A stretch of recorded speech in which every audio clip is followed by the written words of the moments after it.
The city was asleep, its streets hushed except for the echo of Maya's tired footsteps. The hospital shift had drained her, yet the night air carried a strange heaviness she couldn't shake. Then movement. At the edge of the sidewalk, beneath a flickering street lamp, a little girl sat curled on the curb. Her knees were drawn to her chest, tiny shoulders trembling. She wasn't wailing the way children usually do. Instead, her sobs were quiet, strangled, as if even her tears were afraid to be heard. Her hair was tangled, dress wrinkled, and bare feet pressed against the cold pavement. Midnight wrapped around her like a shadow, but it was the stillness of her sorrow that froze Maya in place. Something was wrong, deeply wrong. Maya's pulse quickened, her exhaustion forgotten. She stepped forward not as a nurse, not as a passerby, but as a woman who could not look away. Maya crouched slowly, careful not to startle the child. The hospital badge, still pinned to her coat, caught the glow of the street lamp as she lowered herself to eye level. "Hey there," she said gently, her voice softened into the kind of tone she used with frightened patience. "Are you lost?" The girl shook her head quickly, strands of messy hair falling across her face. She rubbed her eyes with the back of her hand but kept her chin tucked down, refusing to meet Maya's gaze. Maya studied her, 7, maybe 8 years old. No shoes, knees scraped. A small backpack clutched tightly against her chest, though from the way it sagged, it seemed empty. She wasn't waiting for someone, she was hiding. "What's your name?" Maya tried again, kneeling fully now. A long pause. Finally, a whisper so faint it nearly dissolved into the night. "Leela." Maya smiled softly, though her chest tightened. "That's a beautiful name, Leela. I'm Maya. Can I sit here with you for a minute?" The girl gave a tiny shrug, neither yes nor no. But Maya eased herself down onto the curb anyway, leaving just enough space so Leela wouldn't feel trapped. The silence stretched between them. Cars passed in the distance. Somewhere a dog barked once and fell quiet again. Maya tried to keep her breathing steady, but her thoughts churned. Why is she outside at this hour? Where are her parents? Finally, she asked the question she was most afraid of. "Leela, why are you sitting out here all alone?" The girl's little fingers tightened around her backpack straps. Her lips trembled, then barely audible. I don't want to go back inside." The words hit Maya like a stone dropped in still water. Sharp, heavy, rippling with meanings she didn't want to name yet. Maya leaned closer, her voice even softer now. "Is someone hurting you in there?" Leela's eyes flicked up, wide and fearful, then darted immediately back down to the pavement. She shook her head quickly, too quickly. The way children deny something when they're afraid of telling the truth. Maya felt a hollow ache open in her chest. She'd seen this before, on hospital shifts when mothers brought in accidents that were too neat, too rehearsed, when a child's silence screamed louder than any words. She fought to keep her face calm, not to show the anger building under her skin. Anger wouldn't help this little girl. "You don't have to tell me everything right now," Maya murmured. "But I want you to know you're safe with me, okay? At least while we're out here." Leela blinked at her, uncertain. Her lips parted, then closed again. The camera would linger on Maya's face here, her exhaustion clashing with a sharp protective instinct, her eyes narrowing not in suspicion of the child, but in dread of what waited behind that closed door. "Where's your mom, sweetheart?" Maya asked after a beat. Leela hesitated, then whispered, "She's inside." "Inside the house?" A tiny nod. "And your dad?" The girl's body stiffened, as if the word itself carried weight. Her gaze shifted to the shadowed porch at the end of the street. She didn't answer. Maya felt her stomach turn. Not dad then, maybe stepfather or boyfriend. Whoever he is, he's the reason she's out here. She wanted to scoop Leela up right then, walk her far away from this street, this house, this midnight. But she forced herself to stay grounded. One wrong move and she could make things worse for the child. "You must be cold," Maya said softly. She shrugged off her cardigan and draped it gently around Leela's small shoulders. The girl startled at first, then let it settle.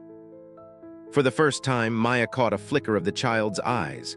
Large, dark, swimming with something too heavy for someone so young. "You really don't want to go back in there, do you?" Maya whispered. The girl shook her head, her small body trembling under the cardigan. And there it was, the truth, unspoken but undeniable. Something inside that house was breaking her night after night. Maya swallowed hard, her jaw tight. The hospital shift had left her body weak, but her mind burned awake now. This wasn't just chance. This wasn't something she could shrug off and walk away from. For reasons she didn't yet dare admit to herself, Maya knew. This little girl's midnight tears had just tied their lives together. The cardigan swallowed Leela's shoulders, but she kept her head low, fingers knotted tight around the fabric as though holding herself together. Maya sat quietly beside her, resisting the urge to flood the silence with questions. She had learned over years in the hospital that sometimes the quiet was where truth lived. When she finally spoke, her words were gentle, almost conspiratorial. "Do you want to tell me why you don't want to go back inside?" Leela's lips pressed thin, her small chest rising and falling in quick, shallow breaths. She shook her head at first, then, after a long pause, she whispered, "Because he's mad again." The words drifted into the night like smoke, faint but poisonous. Maya's gaze sharpened. "Who's mad, sweetheart?"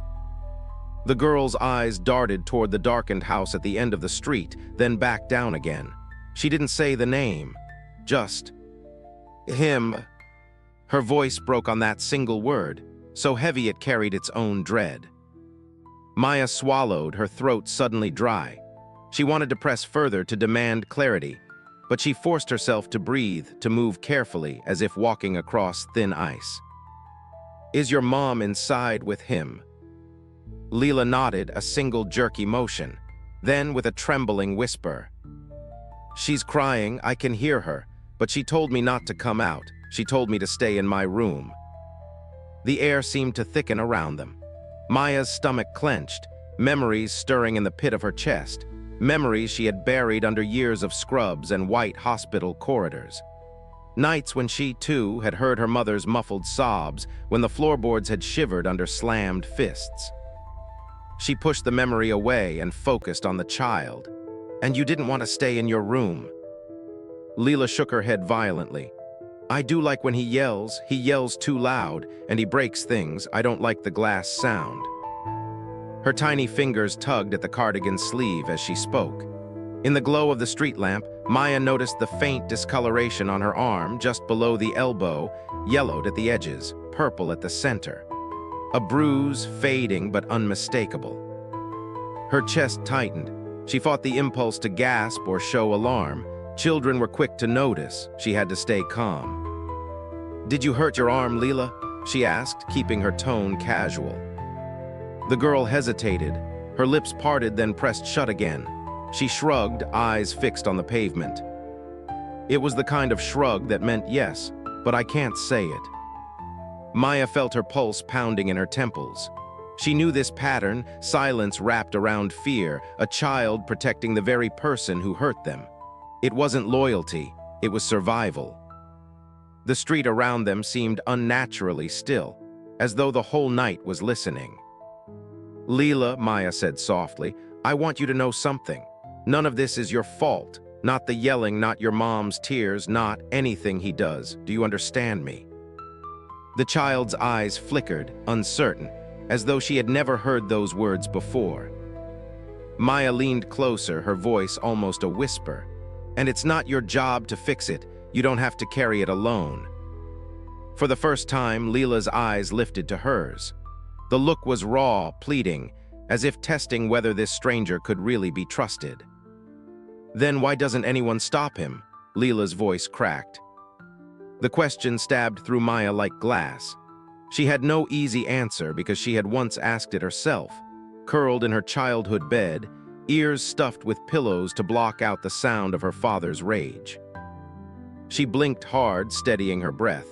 Sometimes people are afraid, but sometimes someone comes along who's not afraid, and when that happens, things can change. The girl's small frame trembled, but if he finds out I talked, he'll be madder. Maya's heart lurched. Her instinct screamed to call the police right now, to storm into that house and drag the man out. But another voice, quieter, wiser, reminded her, one wrong move and this girl could pay the price. The world wasn't simple. Justice never came fast. She placed her hand lightly over Leela's, just enough pressure to be grounding, not trapping. You did the right thing coming out here tonight. You were brave. That matters. The girl blinked, tears shimmering again. Behind them, from the direction of the house, came a muffled crash, the sound of something shattering. Leela flinched, pulling her hand back quickly, retreating into herself. Maya turned her head toward the house, jaw tightening. Shadows moved behind the thin curtains. She caught, just barely, the muffled echo of a man's angry voice. Her chest filled with dread, but also with a rising, dangerous clarity. This wasn't just a lost child. This was a silent emergency, one of the countless unseen tragedies that hid behind ordinary doors. And she, Maya, had just stepped into the middle of it. The sound of shattering glass from Leela's house didn't just echo down the street. It echoed backward, into years Maya had tried to bury. She closed her eyes for a moment, and suddenly she wasn't a nurse sitting beside a frightened child. She was 8 years old again, huddled on the floor of a cramped bedroom with her little brother, Daniel. The wallpaper had peeled in the corners, the carpet smelled faintly of damp, and the only light came from the moon cutting through a broken blind. Daniel clung to her arm, whispering, "Will it stop soon?" His small body trembled the way Leela's had trembled minutes earlier. Through the thin walls, their father's voice had thundered, booming with curses, followed by their mother's muffled cries. Then came the slam of a fist against the table, the crash of plates, the sharp silence that always came before another storm. Maya had pressed her palm against Daniel's ear, trying to shield him from the sound. "Just close your eyes," she'd whispered, even though hers were wide open, heart hammering so hard it hurt. She had wanted more than anything for someone, anyone, to walk through their door and say, "This isn't right, you don't have to live like this." But no one ever came. Neighbors kept their curtains drawn, teachers turned away, and her mother, exhausted and broken, had stayed. The years had carried those nights forward like bruises beneath the skin. Even as an adult, Maya sometimes woke at 2 a.m. to the phantom echo of glass breaking, convinced for a moment that she was still that little girl in the dark. Now, watching Leela's small shoulders curl inward, Maya felt the weight of that echo pressing down again. It wasn't just empathy, it was recognition, a mirror held up to her own past. Her breath trembled as she steadied herself. I can't let her grow up the way I did. I can't let her think this is normal. Images flickered in her mind. Daniel as a boy, eyes too old for his age, learning to stay invisible. Her mother at the kitchen sink, shoulders sagging, pretending everything was fine. All the years of silence that had carved themselves into her bones. Maya blinked back the sting of tears. She had built a life on helping others heal, bandaging wounds, easing pain. But some wounds weren't visible. They lived in shadows, carried from generation to generation, unless someone chose to break the chain. She looked at Leela again, this fragile child wrapped in borrowed fabric, sitting under a street lamp at midnight because home wasn't safe. The past pressed against her like a storm, but this time Maya wasn't a powerless child. She was grown, she had a voice, and she had a choice. Her father's shadow still lingered inside her, but maybe, just maybe, she could stop it from swallowing someone else. Maya rose slowly, brushing grit from her knees. She held out her hand, and after a hesitant pause, Leela slipped her small fingers into it. Together they walked the short stretch to the house. The porch light flickered weakly, casting long shadows across the cracked steps. Each footfall felt heavier than the last, as though the air itself resisted their approach. When they reached the door, Maya froze. Through the thin wood came muffled shouting, a man's voice, deep and sharp, words slurred by alcohol but laced with fury. Then the hollow thud of something striking a wall, a beat of silence, the crash of glass shattering.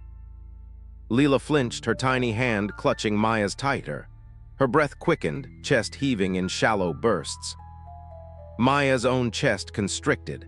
The sound transported her back to her childhood, to nights she'd sworn she would never relive.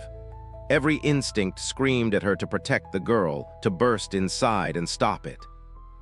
But another voice in her head, the cautious, adult voice, reminded her, "You're just a stranger. What if it makes things worse? What if he turns his anger on her because of you?" She stood paralyzed at the threshold, torn between the urge to act and the fear of making a fatal mistake. Her nurse's training told her to assess, to proceed carefully. Her heart told her no child should ever tremble at their own front door. The mother's voice surfaced faintly from within, broken, pleading. Then came another crash. Maya's nails dug into her own palm. This was no home. It was a battlefield disguised by brick and siding. Her eyes flicked to Leela, who stared at the door as though it were a monster waiting to devour her. Silent tears slid down her cheeks. Maya bent low, whispering, "It's not your fault, none of it, do you hear me?"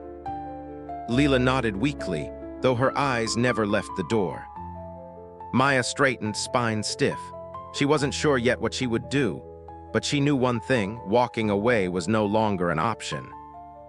The door loomed before them, fragile wood trembling under the weight of violence inside. And Maya braced herself for whatever waited on the other side. The door didn't creak open, it exploded outward. The jolt of it startled Maya and nearly ripped Leela's hand from hers. A man filled the doorway, broad-shouldered, his shadow stretching across both of them in the porch light. He reeked of alcohol, the stench curling through the night air. His shirt was half-buttoned, collar stained, and in one fist he still held the neck of a broken beer bottle, jagged edges catching the light. "What the hell is this?" His voice was a thunderclap rattling against the wood siding. "Who the hell are you?" Leela flinched so violently she nearly toppled backward. Maya steadied her, drawing the child slightly behind her frame. The man's bloodshot eyes darted from Leela to Maya, his lips curled. "You," he jabbed a finger at Maya, spittle flying. "You think you can just walk up here in the middle of the night, steal my kid? You got no business here." Maya's throat tightened. The force of his presence pressed down like a storm. Every instinct screamed at her to retreat, to shrink into the shadows. But she planted her feet, forcing her voice to stay calm. "I was walking home from work. I saw her outside, alone." She kept her tone measured, professional, nurse-like. "I wanted to make sure she was safe." "Safe?" he barked, a cruel laugh. "Safe is with me, not out here with some nosy stranger." His words vibrated with the brittle confidence of a man used to being obeyed. Inside, behind him, Maya glimpsed the living room. A lamp toppled, glass glittering across the carpet, a woman's silhouette hunched near the wall. The mother, shoulders shaking, one hand covering her face. Maya's jaw clenched. She shifted her stance, shielding Leela further behind her leg. "Your daughter was terrified," Maya said, firmer this time. "Children don't sit on curbs at midnight unless something is very wrong." The man's eyes narrowed, fury darkening his expression. He took a step forward, chest puffed, looming close enough that Maya could feel the heat of alcohol on his breath. "You listen to me, lady," he growled, stabbing the air with his bottle. "You don't get to tell me how to raise my family. You don't know a damn thing about what goes on in this house."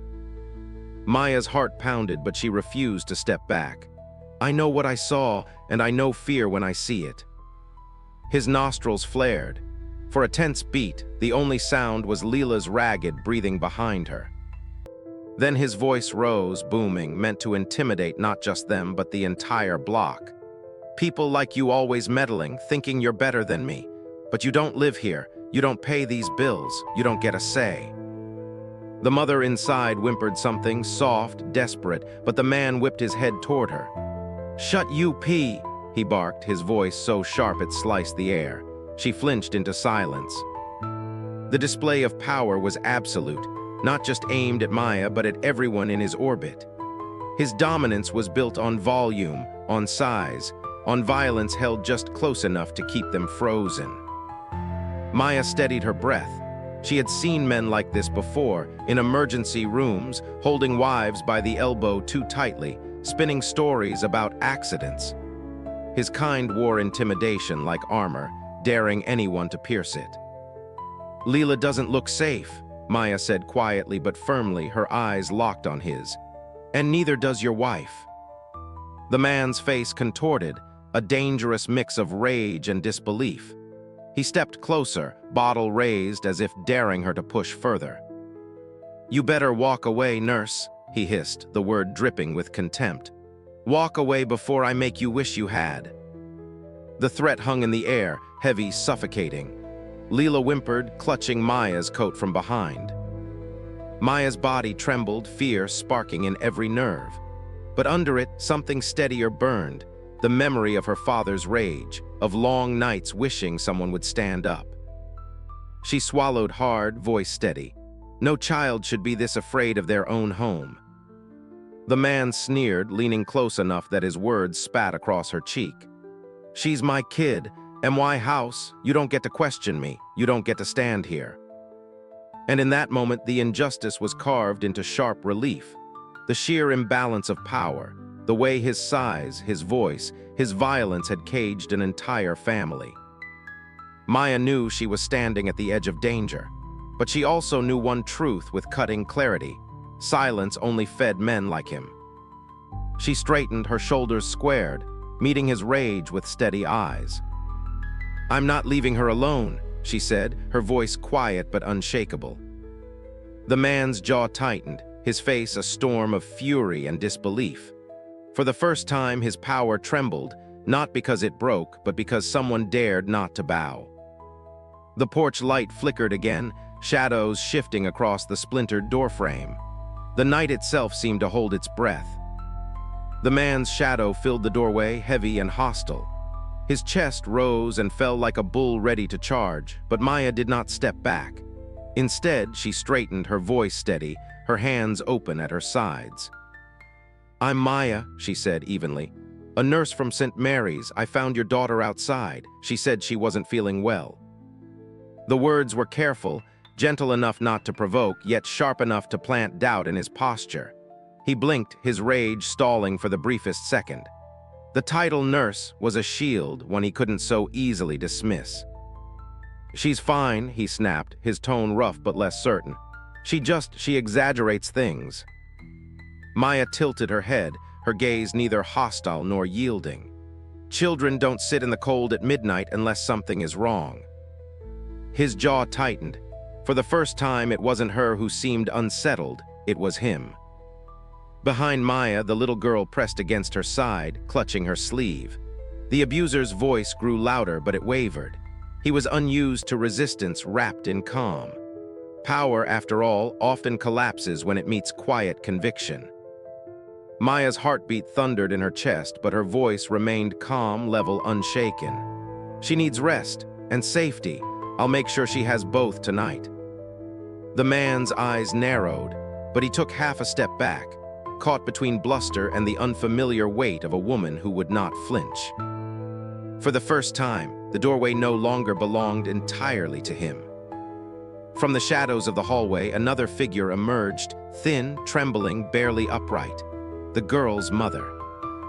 Her hair was unkempt, her cheeks swollen with fresh bruises, her lips split. But her eyes, sunken and tired, held the weight of years. She clutched the frame of the door as though it were the only thing keeping her from collapsing. "I'm so sorry," she whispered quickly, voice rushed and fragile. She must have wandered outside. I'll take care of it. Thank you for bringing her back." The words were rehearsed, polished from repetition, a script written by fear. Maya's chest tightened. She recognized the tone, the same tone her own mother once used, apologizing to neighbors for the noise, for the accidents. The man smirked, crossing his arms, letting the woman absorb the shame. His silence was a weapon. He didn't need to speak when her excuses protected him. Maya knelt slightly, meeting the mother's eyes. She didn't say much, just held her gaze. A steady look, quiet but unyielding. A message passed in silence. I see you. I know you don't have to live this way. For a heartbeat, the mother's facade cracked. Her lips trembled, her eyes flickered with something raw, longing, maybe even hope. But just as quickly, she dropped her gaze, whispering again, "Thank you, nurse. We won't cause any more trouble." The girl pressed against Maya's arm, reluctant to let go. The mother's hand hovered, hesitant, before pulling her child inside. And with that single gesture, the silence, the apology, the retreat, the truth of countless unseen battles filled the room. Maya stood in the doorway, her heart aching with the knowledge. Silence was not ignorance, it was survival. The air in the doorway was thick, brittle, threatening to snap with one wrong move. Maya knew she couldn't force change tonight, not with his fists still clenched, not with fear still binding the mother's voice. But she could leave something behind. Slowly, deliberately, Maya reached into her pocket. The man's eyes narrowed, suspicion flaring, but she pulled out nothing more than a simple card, creased at the corners, the kind nurses carried with their on-call numbers. She held it out, not to him, but to the woman. Their hands brushed for an instant as the card passed, and Maya whispered low enough that only she could hear. "For emergencies, day or night." The woman's fingers trembled around the card, curling it into her palm as if it were contraband. She didn't nod, didn't speak, but the flicker in her eyes returned, a fragile flame trying to remember its own warmth. The man scoffed, a sneer pulling at his lips. "She doesn't need your help, we're fine." His voice was loud, dismissive, but a thread of unease ran beneath it. Maya didn't flinch. She let her gaze meet his, calm and unwavering, until the sneer lost its certainty. She didn't need to shout. She didn't need to fight. Sometimes silence itself was a strike. Then she crouched to the little girl's level. Her voice softened, her hand brushing gently over the child's tangled hair. "You are not invisible," Maya murmured, the words deliberate, heavy with promise. "I see you, and I will always see you." The girl's small hands clutched her sleeve, desperate, before her mother coaxed her back inside. As the door closed, Maya remained still, staring at the thin barrier of wood that separated terror from the world outside. Behind it, silence swallowed the house again, but it was no longer empty silence. It carried a seed, a lifeline. Maya turned into the night, her steps steady. She didn't know if the woman would ever use the card. But hope doesn't begin with escape. It begins with knowing escape is possible. And tonight, that seed had been planted. It was weeks later when Maya saw them again. The hospital ward was crowded, buzzing with the rhythm of beeping monitors and hurried footsteps. Maya was halfway through charting vitals when she felt it, that unmistakable pause in the air, the sudden stillness that comes when life circles back. The mother stood in the doorway, her daughter by her side. They looked different, yet the same. The mother's face was drawn, but this time her eyes weren't hollow, they were searching. The girl clutched her hand tightly, her small frame pressed close, but there was no midnight street between them now. They had come forward. "Maya," the mother's voice cracked, fragile but purposeful. I need help." The words, spoken aloud, carried the weight of breaking chains. Maya's heart surged, but her expression remained calm, professional. She guided them gently into a quiet room, closing the door behind them. The girl crawled onto the chair, knees to her chest, eyes flicking between the two women. The mother lowered herself onto the edge of the bed. From her sleeve, she pulled out a worn card, the one Maya had left, creased, faded, but kept, a secret talisman. "You said for emergencies," she whispered, tears filling her eyes. This is the emergency." Maya reached for her hand, firm but warm. "You did the hardest part already. You came." There was no need for promises or speeches. Instead, Maya moved with quiet precision. While the mother and child sat together, Maya stepped into the hall, her demeanor unshaken. She dialed the numbers she knew by heart: social services, law enforcement. She spoke with steady authority, ensuring the case wouldn't vanish into silence. When officers arrived, the mother flinched at the sight of their uniforms, but Maya stayed at her side, anchoring her. "You're not alone," she whispered. "Not anymore."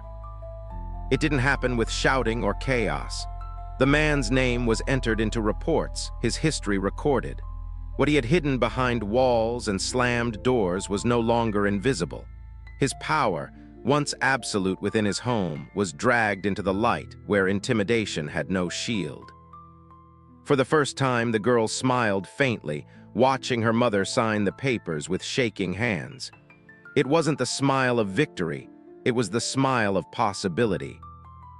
Maya exhaled, a deep, quiet release. Justice had not thundered down in a single night. It had arrived slowly, like dawn after endless dark, fragile, deliberate, but unstoppable. And as the mother looked up, meeting Maya's eyes, the silent message returned. This time stronger. "I know, I can fight. I am not invisible either." The hospital was quieter that afternoon, sunlight spilling through the high windows in soft, forgiving rays. Maya was finishing her shift when she heard small footsteps padding down the hall. She looked up, and there she was, the little girl. Her hair was brushed now, tied back with a ribbon. Her clothes were clean, her small hands clutching something folded and bright. At her side, the mother walked slowly, her face still marked with healing bruises, but her posture, her very presence, was different. No longer collapsed inward, but standing a little taller, like someone who had remembered her own name. The girl hurried forward, holding out the folded paper. Maya knelt to take it. When she opened it, the crayon strokes spilled across the page. 3 figures holding hands, the mother, the girl, and Maya. Above them, a yellow sun smiled down, brighter than the colors could hold. The girl's voice was soft but steady. "We're safe now." Maya felt her throat tighten. She reached out, brushing a stray strand of hair from the girl's face. "That's the most beautiful picture I've ever seen," she whispered. And then it happened, the small, fragile thing Maya had been waiting for since that midnight curb. The girl smiled. Not the forced curl of lips children wear when told to be polite, not a mask to hide fear, but a real smile, wide enough to reach her eyes. It was the kind of smile that meant the shadows had loosened their grip, if only by a little. A smile that said tomorrow might hold more light than yesterday. Maya's chest ached with quiet relief. Healing wouldn't be simple, she knew. Scars would linger. Nights would still echo with old fears. But this smile was proof that survival had given way to something stronger, hope. The girl slipped her small hand into Maya's. Together with her mother standing close, they walked down the hall. And for the first time in years, for both child and mother, the future didn't feel like a closed door. It felt like sunlight. Some cries never reach the world. They are swallowed by walls, muffled beneath slammed doors, silenced by fear that grows heavier with every passing night. But sometimes, a single voice breaks through. It doesn't always come from courts or headlines. It may come quietly in the weary footsteps of a nurse on her way home, in the soft words spoken to a frightened child, in the simple act of leaving behind a card, a promise, a seed of hope. Justice does not always roar. Often it whispers. It whispers in midnight streets, in trembling hands that dare to reach out, in the moment a mother decides her silence has lasted long enough. And when one stranger chooses to listen, to see what others have turned away from, silence itself begins to unravel. The final image lingers, Maya walking home once more through the night. The street lamps flicker, the city breathes, but this time the silence around her is different, lighter, carried not by sorrow but by the echo of a cry that was finally heard.